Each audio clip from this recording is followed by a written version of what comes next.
ಇದರಲ್ಲಿ ಇನ್ನೊಂದು ಈಕ್ವಿಟಿ ಅಂತ ಏನಕ್ಕೆ ಹೇಳಿದೆ ಅಂದರೆ 11 ಜನದಲ್ಲಿ ಒಂದು 4ರಿಂದ 5 ಬ್ಯಾಟ್ಸ್ಮನ್ ಇಂಪಾರ್ಟೆಂಟು, ಒಂದು 3ರಿಂದ 4 ಬೌಲರ್ಸ್ ಇಂಪಾರ್ಟೆಂಟ್ ಆಗ್ತಾ ಇತ್ತು 20 ಓವರ್ಸ್ ಫಾರ್ಮ್ಯಾಟಲ್ಲಿ. ಇದರಲ್ಲಿ ಹೇಗಿದೆ ಅಂದರೆ ಪ್ರತಿಯೊಬ್ಬರೂ ಇಂಪಾರ್ಟೆಂಟ್ ಆಗ್ತಾರೆ. ಹೇಗಂದರೆ ಫಸ್ಟ್ ಇನ್ನಿಂಗಲ್ಲಿ ಈಗ I don't know whether you are sure, I just explain the format right. ಒಂದು ಟೀಮಲ್ಲಿ 11 ಪ್ಲೇಯರ್ಸಲ್ಲಿ 7 ಜನ ಎ ಕ್ಯಾಟಗರಿ ಆಗಿರಬೇಕು, 4 ಜನ ಮಾತ್ರ ಬಿ ಕ್ಯಾಟಗರಿ ಆಡಕ್ಕೆ ಸಾಧ್ಯ. ಫಸ್ಟ್ ಇನ್ನಿಂಗಲ್ಲಿ ನಂಬರ್ 1, 2, 3 ಮೂರೂ ಎ ಕ್ಯಾಟಗರಿ ಆಗಿರಬೇಕು. ಅದಾದ್ಮೇಲೆ ಬಿ ಕ್ಯಾಟಗರಿ ಬರಕ್ಕೆ ಸಾಧ್ಯ. But at one particular time 2 B categories cannot bowl or bat together. There has to be 1 A category together. Okay.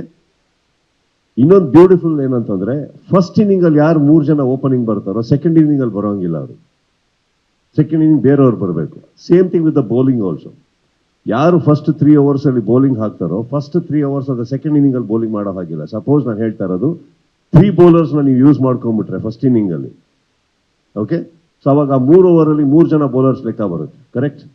So those 3 bowlers cannot bowl in the first 3 overs of the second inning. So there is a huge competition here and a strategy. ನೀವು ಹೇಗೆ ಬಳಸ್ಕೋತೀರಾ ಒಬ್ಬ player. For example ನಾವು ಈಗ ರಾಜೀವ್ ಅನ್ಕೊಳ್ಳೋಣ. Okay, I am just taking his name. ಒಬ್ಬ tough hitter ಅಂದ ತಕ್ಷಣ second inning ಅವ್ರು ಓಪನ್ ಹೋಗಂಗಿಲ್ಲ. He has to come second inning ಅಲ್ಲಿ ಬೇರೆ ಆರ್ಡರ್ ಅಲ್ಲೇ ಬರಬೇಕು. ಸೊ ಅದು ಟ್ಯಾಕಿ ಇರುತ್ತೆ, ಸ್ಟ್ರಾಟಜೈಸ್ ಮಾಡಬೇಕಾಗುತ್ತೆ. ಅಂಡ್ ಇವಾಗ ಇಮ್ಯಾಜಿನ್ ಮಾಡ್ಕೊಡಿ bowlers, if you run out of bowlers for example, next silent ಆಗಿರೋ ಕೇಳಲಿ.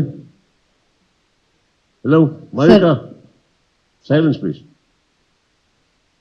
ಈಗ ಸಪೋಸ್ ನಾನು ಹೇಳೋದು ಯಾವುದೋ ಒಂದು ಪೀಕ್ ಬಂತು ಬೌಲಿಂಗ್ ಅಲ್ಲಿ, ತುಂಬಾ ಟಫ್ ಸಿಚುವೇಶನ್ ಬಂದಾಗ ನಂದು 2 ಪ್ರೈಮ್ ಬೌಲರ್ಸ್ ಬಿ ಕ್ಯಾಟಗರಿ ಇದ್ದಾರೆ ಅನ್ಕೊಳ್ಳಿ. ಇಬ್ರು ಕೈಲಿ ಮಾಡ್ಸೋಕ್ಕಾಗಲ್ಲ. ನಾನು ಯಾರೋ ಒಬ್ಬ ಮಾಡಬೇಕು, ಇನ್ನೊಬ್ಬ A category ಮಾಡಲೇಬೇಕಾಗುತ್ತೆ.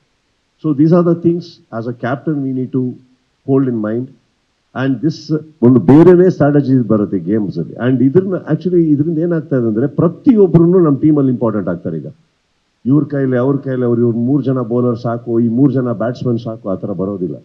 It is very important. Everybody needs to practise. For example ನಿಮಗೆ ಹೇಳಿದೆ ಫಸ್ಟ್ 3 ಯಾರು ಈ ಸತಿ ಬ್ಯಾಟಿಂಗ್ ಮಾಡಿರ್ತಾರೋ ಆ 3 ಅಲ್ಲಿ ಬರೋಂಗಿಲ್ಲ ಸೆಕೆಂಡ್ ಇನ್ನಿಂಗ್ ಅಂದ್ರೆ ಆ 3 ಜನ ಯಾರು ಬೇಕಾರಾಗಿರ್ಬೋದಲ್ಲ. Again they have to practice. No, they have to practice equally and we have to give them the same importance. They have to have the same fitness. So I think this format is something which is giving an equity to all the players.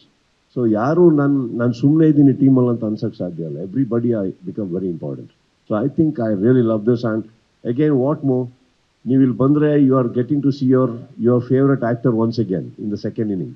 Suppose he just fails, you are getting an opportunity again. So I think that's a very beautiful thing, no? ಸ್ವಾದಿಷ್ಟತೆಯ ಸ್ವಾದ, ತಾಜಾತನದ ಆಹ್ಲಾದ, ಉತ್ತಮ ಆರೋಗ್ಯ ಮತ್ತು ಹೆಚ್ಚಿನ ರೋಗ ನಿರೋಧಕ ಶಕ್ತಿಯ ವೃದ್ಧಿಗೆ ಈಗ ನಿಮಗೆ ಸಿಗುತ್ತಿದೆ ಉತ್ತಮ ಗುಣಮಟ್ಟದ ಪೌಷ್ಟಿಕಾಂಶ Shri Vaidik millet health mix. ಇದು ಸಿರಿಧಾನ್ಯಗಳ ಸಂಪತ್ತು.